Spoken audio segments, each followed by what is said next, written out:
Longhorn fans, Sooner Nation, welcome to episode 12 of the Bevo Podcast, the only podcast exclusively dedicated to covering the greatest rivalry in college football, the University of Texas and the University of Oklahoma. Kevin, episode 12, game week.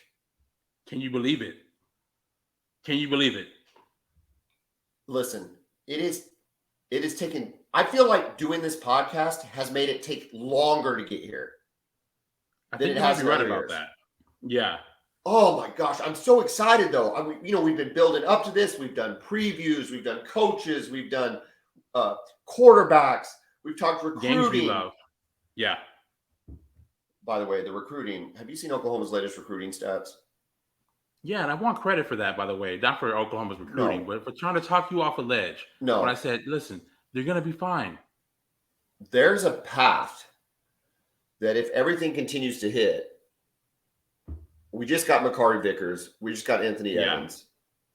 If everything continues to hit, there's a path for us to be the number 2 recruiting class in the country by signing. Yeah, see, I did not think that would happen. I knew you guys would be in the top 10, maybe even close to 5, but I didn't think number 2. Well, we're number 4, right? We're number 4 right now, right? I'm not sure. We're 4 or 5. What service you use. I don't know where you are on like the consensus rankings, but either way, you guys are putting in work. There's a path to get to number 2. I still contend. Let's go ahead and get to number 1 for everybody that's watched me online. Let's get to number 1, but it's a little difficult though when you got Nick Saban and Kirby Smart out there. Oh, man, they don't make it easy to get to number 1. I know, but I'll tell you what, Oklahoma number 2 that's an and where the recruits are coming from. Yeah, the defensive side of the ball. Mm-hmm. Speaking of recruiting, the number 1 recruit in the country, Arch Manning, had a preseason game, and he went 6 for 12 for 81 yards. And ran for a touchdown and threw an interception. Are you ready to say he's a bust? Absolutely not. What?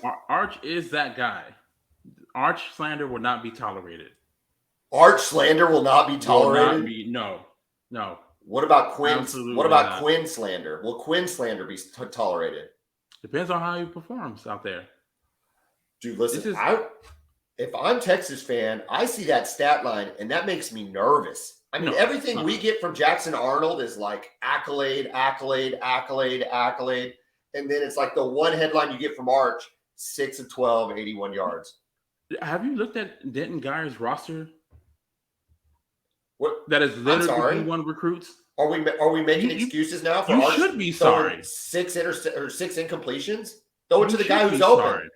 You should be sorry. Well, you should be sorry. I'm not sorry. I'm not sorry we recruited Jackson Arnold. And you know how I feel about Jackson Arnold. He's a stud. You think he's more high? You think he should be more highly recruited than Arch Manning? That's what you think? Absolutely not. He's got a team full of D1 recruits. I'm just saying that, Isn't it weird how the pockets hit Texas like that? Pockets of talent hit a school for 3, 4, 5 years. Denton Guyer is a good program, but they're not a great program. Yeah. But for the next 3 or 4, for the previous 3 years and for the next couple 3 years, they are loaded. Yeah. They have got some serious talent out there. And, they've got some guys who are committed elsewhere who may be looking to flip. Peyton Bowen, the safety. Is he right the now, Notre Dame? Notre Dame? Yeah. Stud. Well, big time. That's not enough to make me root for Ohio State to beat Notre Dame this weekend. Same. It's going to be tough, though. I mean, going to Columbus. But if Marcus Freeman can somehow pull that off, man, watch out. We're going to pick that game. The slate of games makes me feel like it's New Year's Day.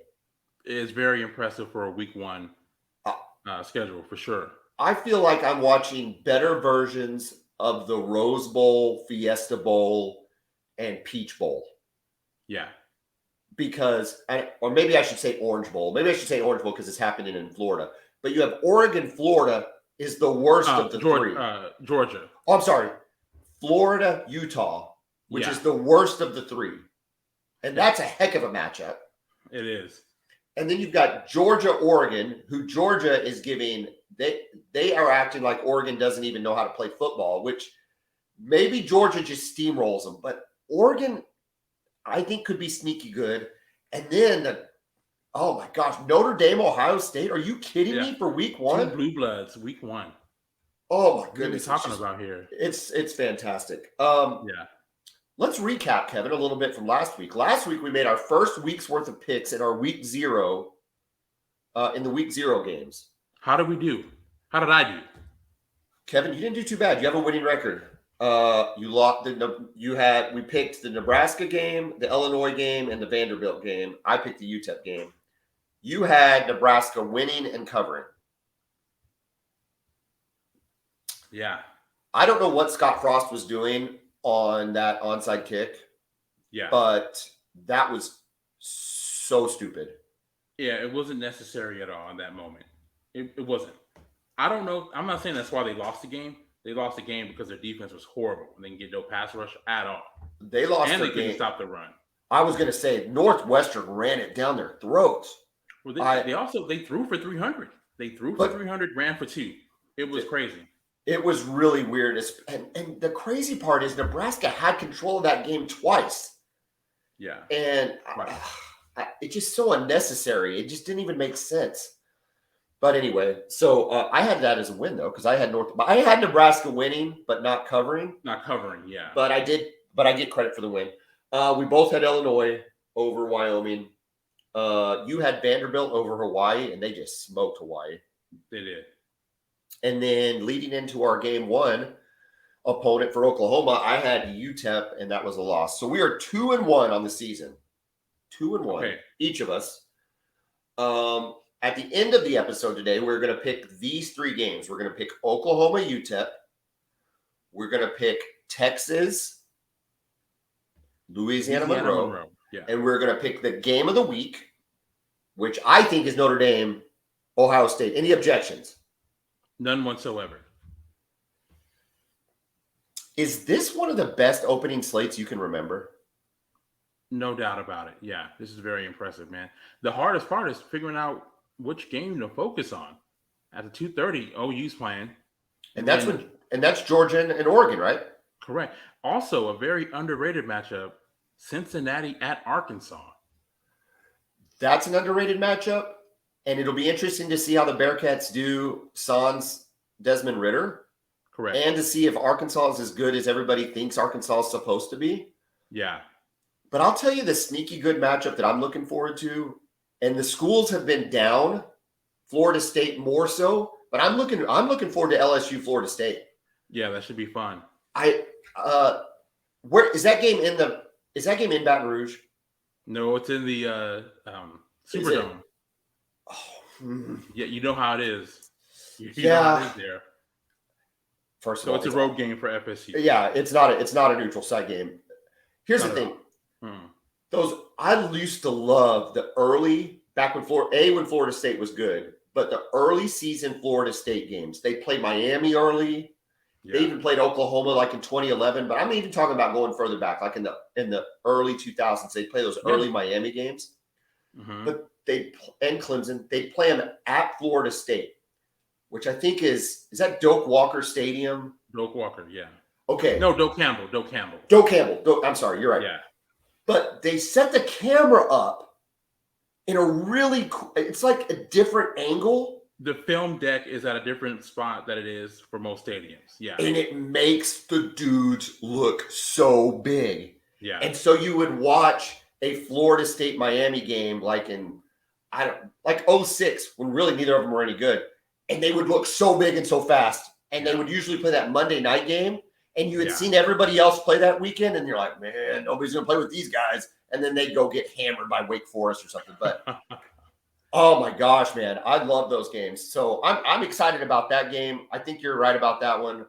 I'm really excited about football. And that Sunday night game was a showcase. Remember, you guys had it with Jalen Hurts when you guys played Houston on that Sunday night a couple years ago. That's right. And then Texas had one against Notre Dame That's when the whole Texas is back thing started. When Was that when they beat Notre Dame? Yeah, it was a Sunday night. that wasn't a Gus Johnson call? Who made that It call? wasn't good. No, it was Joe Tessitore for ESPN when Tyrone Smoot scored the winning touchdown in double overtime to beat Notre Dame. He yelled out, "Texas is back." That's what started all of it. Fool's gold, man. I'm telling you. God, that was a hell of a game, though. That was man, a we fun were fired game. Up. It was. We were fired up too. Oh, wow. What a way to start the season. Golly. Yeah. Oh, my goodness. All right. But this episode, despite all the fun we're having talking about all the other teams, we're going to give quick previews of the University of Oklahoma's game and the University of Texas game. However, Kevin, before we do that, we got to talk about our title sponsor. Let's do it. Brown O'Haver. Kevin works for Brown O'Haver. I work for Brown O'Haver. Brown O'Haver pays for this podcast and its high level of quality production. And it does so by helping out clients with their insurance claims. So Brown O'Haver works for the insured, not the insurance company. And routinely they get our clients, 30 to 40% more than they get on their own. It's a no-brainer. If you know somebody that's had a loss, if you've had a loss, give us a call, 405-735-5510. Check us out on Facebook at Brown O'Haver and just see what we can do. There's no risk. You just let us take a look at the claim. We'll tell you if we can help you or not. Brown O'Haver, 405-735-5510. Kevin, the University of Texas is embarking on the season of redemption, coming back from the depths of mediocrity. Is this the year, beginning with the Louisiana Monroe War Hawks, which, by the way, is a freaking sweet it's a pretty cool name. Mascot. Yeah. Does this game begin the long road back for Texas? Go. It does. It's time, man. It's time. I don't know how good they're going to be, but okay, let's talk about that. Let's think about it in terms of what we need to see, because both of us are facing teams that we're going to win the game. Yeah. But starting with Texas against ULM, what do you need to see and from whom to know that you're on the right track for the rest of the season? First of all, it's got to start with Quinn Ewers, right? He's got to make some plays. I got to see some deep throws, that arm talent that we've been seeing in little clips here and there, all the hype that we've been hearing. We got to see something. I would think, too, you need to see your offensive line, make sure they can protect for him on those deep passes. That was just point one. Yeah, that was point one. We got to see the offensive linemen. They're likely going to be starting 2 true freshmen. These are 5-star guys, though. Listen, I would rather take mistakes from those young guys than mistakes from fifth-year seniors. You know, if they're playing at the same level, give me the young guys all day. All day. It just, by the time you play Oklahoma, you'll be 5 games in. Yeah. Man, you got Alabama in 8 days. You know what? It doesn't matter who we have on the roster out there. You're not blocking Will Anderson or Dallas Turner. Right. So put him out there. Okay, so you need to see Quinn Ewers. So what does that look like for you? If you see, are you looking for efficiency? Is he an efficiency type quarterback? Do you need to see a certain completion percentage? Like, tell me what stats say he had a good game.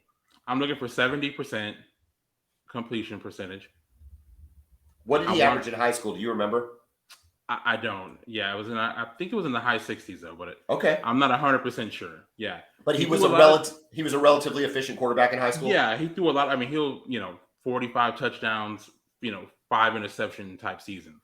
Okay, his junior year at South Lake Carroll. Yeah, protected the football and just the elite arm talent. I want to see that. I want to see him hit those shots down the field. The issue with Texas last year at the beginning of the season with Casey Thompson and Hudson Card is that they would miss, Sark can scheme up anything.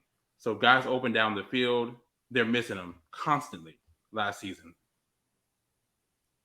On a side note, Nebraska lost the game. Nebraska's not any good. But Casey Thompson, he continues to play really well just for teams that aren't any good. It's interesting with him. First of all, I love the kid, and I hope he does great at Nebraska.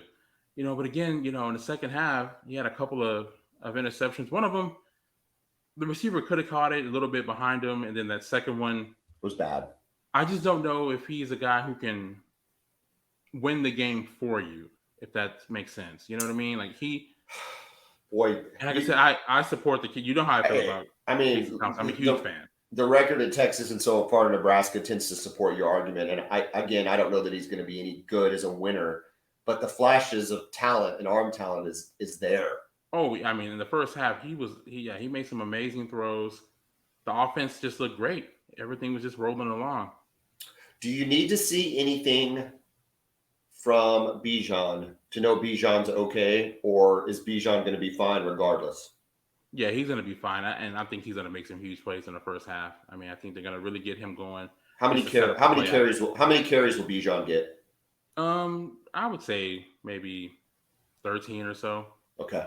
Yeah, I don't want to see him with 30. And now, I mean, for some reason, if the game happens to be close, yeah, you give him the ball. But I would say no more than 15. Get some of those young guys in. And they're going to throw to him a lot, too. 15, and if he can average 5 or 6 yards a carry, you're looking around 50 or 60 yards. And if you think if that's what his yards per carry looks like, you're saying we're okay. We're okay with Bijan. No, if he has 15 carries, I'm expecting at least 100 yards from him. What are you seeing? What are you expecting from the defense? Well, that's really the biggest question. I want to see them just be able to cover. I don't want to see any busts. I don't want to see any huge gaps open. I want to see them contain on the edges. Last year, they really struggled at containing outside runs. The percentages of teams, they were getting to the edge easily, and it wasn't that they were getting blown up. It just guys were losing their containment and crashing inside. That's why they gave up so many big runs. That's why OU kept running that counter. Couldn't stop it. So I just want to see competence more than anything. Is ULM going to provide enough of a test to be able to see that? I don't think so. But that's why, I mean, I just don't want to see any busts. Okay. I don't want to see any gaps. I want to see guys just playing good, fundamentally sound defense.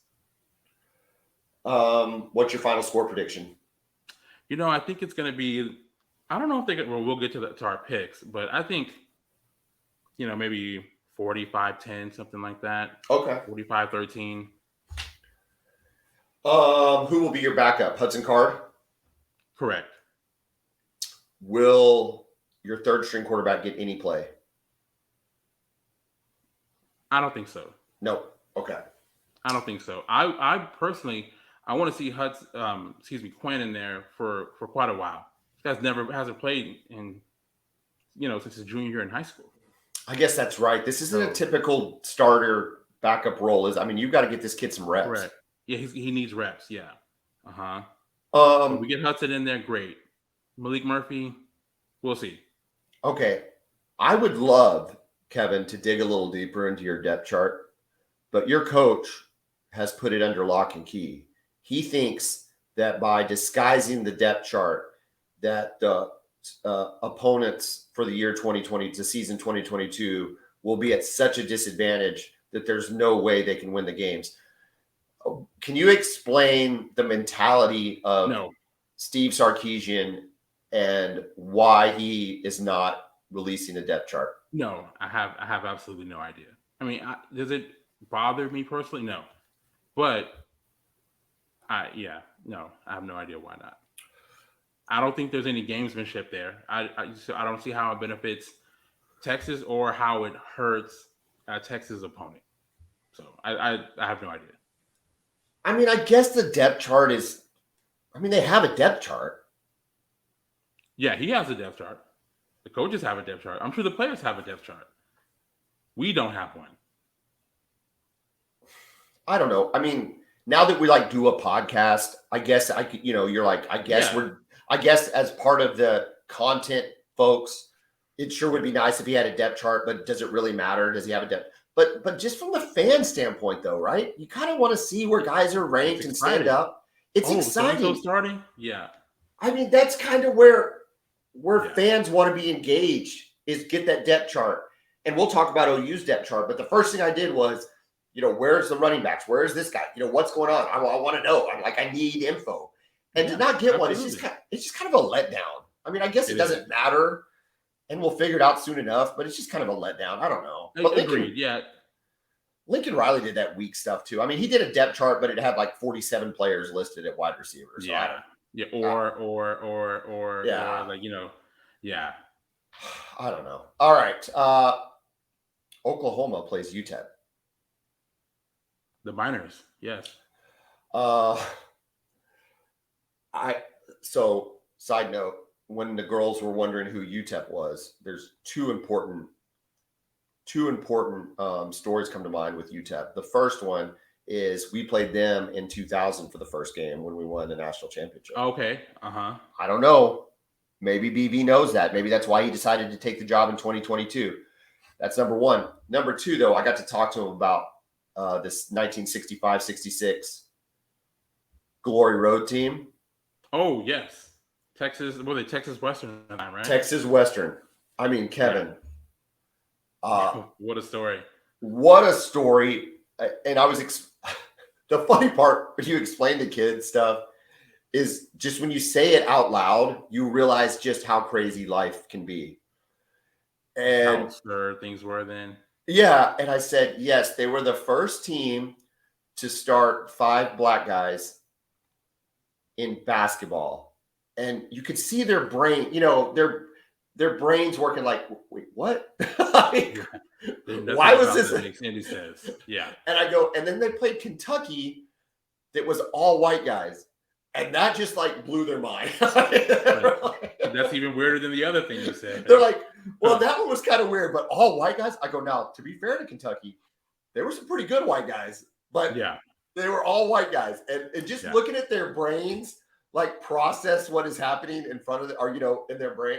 They're like, well, okay. I go, so anyway, it was just a really big deal. And I go, maybe you've seen the movie with me, but whatever. And they're like, okay. But in their minds, they're like, well, I don't even understand how you can play basketball without black guy. How can this even be played? Yeah.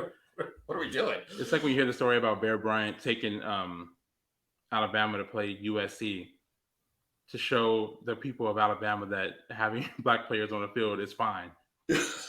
Yes. And they went and lost to USC and like, oh, okay, well, I guess these guys play. Yeah. It's so weird when you think about it, man. You and I don't talk a lot about that stuff, but it's just funny to me. I mean, it's funny when I think it really puts stuff in perspective when you explain it to kids because they just absurdity is lost on them. It's like, what? For sure. Anyway, UTEP is coming to Norman, 2:30 kick, Fox Sports 1. I do not have to have the long. Is it FS1? I think so. Is it not? Okay. I thought it was just like Fox. I thought I got the main Fox, but is it the main Fox? I thought so. I could be wrong though. No, you could be right. What I know it isn't is the Longhorn Network. I know I don't have to have a backdoor account through some messed up IP address to watch this thing. It says the school who barely got off pay-per-view this year. I've never had to pay $60. Well, I have, but not in 20 years, or at least 15 years. My dad used to have to pay for first round Spurs playoff games pay-per-view in the early 90s. Is that not insane? That's horrible. He would buy, and my dad never bought pay-per-view. We weren't like a family that bought pay-per-view, but I remember one year he had to buy a pay-per-view Spurs game. We had people over, did the whole thing. It's just something. That's almost as absurd as playing basketball with all white guys. I don't know which is worse. Yeah, honestly. Yeah. But anyway, so we're playing UTEP. The quarterback has a lot of experience. Their running game, not a lot to talk about. They did have 2 receivers that had over 100 yards against North Texas. By the way, they lost to North Texas 38-13. But the quarterback didn't do bad, but he threw 48 times for 293 yards, 43% completion rating. But on his 2 previous years, 20 and 21, he's had a 55% completion rating on average, and he averages 8 yards per attempt. Or no, per completion. I'm saying 8 yards per completion. 55% is not good. It's not good, and so much like Texas, it's like you've got to figure out what you're looking for. And it's the same thing, right? You're looking for sound. You don't want to give up any busts. You don't want to give up any wide open. Why is there not a defender in the screen of my 75-inch television that I can't see? The standard for defense at Oklahoma right now, from a fan perspective, is really, really low, right? We're just trying to keep everything in front of us. It's that old saying. So I really hope that with Venables, we can start to see some aggressive defense. I would like to see us make an aggressive defensive play and follow that up with another aggressive defensive play. That's what I want to visually. Go ahead. Let me ask you something. Okay, when you say aggressive, now are you talking guys just rallying to the football, some hard hitting, or are you talking about sending blitzes, exotic blitzes, taking some chances that way? No, great question. No, rallying to the ball, of course, but more to the point, we have better athletes than UTEP. No doubt. You have better athletes than ULM. I want to see our 4 down linemen blow them off the ball, get into the backfield, and make some plays. And then when they're in 2nd and 17, because we made a play, not give up a 19-yard pass, but instead drop 8 into coverage, blitz our 3, and then make a play on the back end, knocking the ball down, lighten up a receiver, whatever the case may be. I want to see us take advantage of our athleticism against the teams that we should, because that was always the problem with Oklahoma. If you remember Tulane, you look at Tulane last year, that is a very similar team to Louisiana Monroe and to UTEP. I watched that game, and I thought I left watching that game thinking that Tulane was a good football team. Exactly. We all did. You know how, like, you are as fans, you walk out and go, man, Tulane's going to win a lot of games. They didn't win nothing. They were 2-9 last year or something crazy. Yeah. And so that's my point, right? Is I want to see us from the defensive side we should not have to, if we're having to send 7 to get to the quarterback, Kevin, against UTEP, that's a problem, right? Yeah. We need to be getting there with our 5 and maybe the occasional blitz guy up the middle or whatever. And I want to see aggressive defensive plays in the first half when we've got our starters in. And then I want to see lock down really solid coverage in the back end. And I think if we can visualize that, keep the bust from happening defensively, I'm going to feel a whole lot better about our chances than I have in the last 5 years. And I don't think that's unreasonable, because you can be unreasonable, but I don't think that's unreasonable. Yeah. No, listen, here's the thing. And I've had a lot of fun over the summer, like with, kind of our bombastic stuff. But when I get to talk about the actual game, I'm talking about real stuff I want to see. Yeah. And that's what I want to see offensively. From what I have heard and what everybody's talked about is Jeff Lebby's mindset towards playing calling is if he finds a play that works, he runs it until they stopped it. So if it's a halfback counter and they haven't stopped it, he'll run it 5 times. Whoa. And I want to see that. I want to see the commitment to athletic domination on the offensive line against a team like UTEP. Makes sense. I mean, yeah, absolutely. I completely agree. And I think you can see that. I think you can see that in the play calling. I think you can see that in it doesn't just have to be in the stat book, because you can pile up stats against UTEP and ULM and still not look very good. Yeah, correct. Yeah. You want to leave them down. Yeah, exactly. That's exactly right. And so those are the 2 areas I want to see. I don't think we're going to see anything in special teams. Maybe we'll get to know our kicker a little bit, but I don't think we're going to see anything in special teams. I just want to see on the offensive and defensive lines physically exert our talent. And I think if I can see that, and I feel a whole lot better about the beginning of the Brent Venables regime. But I think you probably feel the same way. Absolutely. Yeah. And, I want to see Texas has big question marks on special teams. Cameron Dicker, you remember your friend Dicker the kicker is gone. And he was the kicker and the punter. Oh, I didn't realize he was your punter. I didn't. Yeah, he was a punter, and he did he handled kickoffs. So all new special teams coming in this year. So that's a huge question mark. Two guys have been competing, and obviously we don't have a depth chart, so we don't know who is going to be kicking the field goals or kicking off. We have a guy that can kick it out of the end zone on kickoff. So those things are question marks there. Was he always your punter? He was not. He was not. No, but he became the punter last year. Did a great job, by the way. We just we didn't. I didn't notice that at the OU Texas game because y'all never punted against us. We didn't punt much that day, but still lost. No. So you still lost, but it was running the same play. That counter. Lincoln Riley ran that thing over and over and over last year. Texas never stopped it. Speaking of bombastic comments, Kevin, I looked at our depth chart, which our coach does release, and I'm pretty disappointed to say that already one of my predictions, apparently, unless it's going to be some kind of sleight of hand, end around, backdoor play, where has Bentavious Thompson at on my depth chart? He wasn't the only one, though, was he?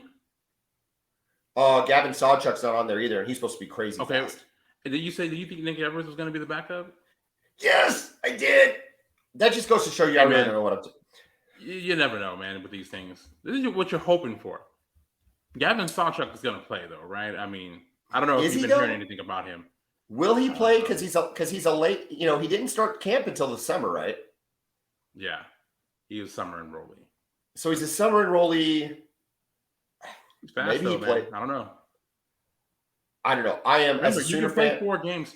You can play 4 games without losing your red shirt. Remember that now. It's not like back in the day you make one appearance on the field. And so even if they plan on redshirting him, which I don't know if they will, but I don't know. I think if, you guys will be up big in the fourth quarter, put him out there. Let him get a couple carries. See if we can break one. I'm excited that Marcus Major's the number 2 back. I am still waiting to see. Put me in the waiting to see category on Marcus Major. I am not sold. Now, are you out? I'm not out.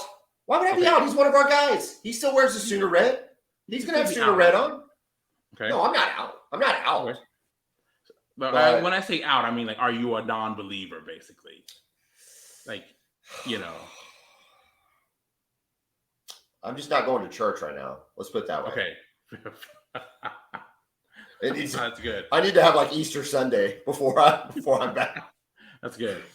All right, Kevin, let's pick some games. All right, buddy, we've got 3 games. Let's start with your University of Texas Longhorns playing Louisiana Monroe. We're not picking over-under, but the over-under is 64. And University of Texas is favored, by my count, 37.5. 37.5. Do you cover? No. Okay. So let's see.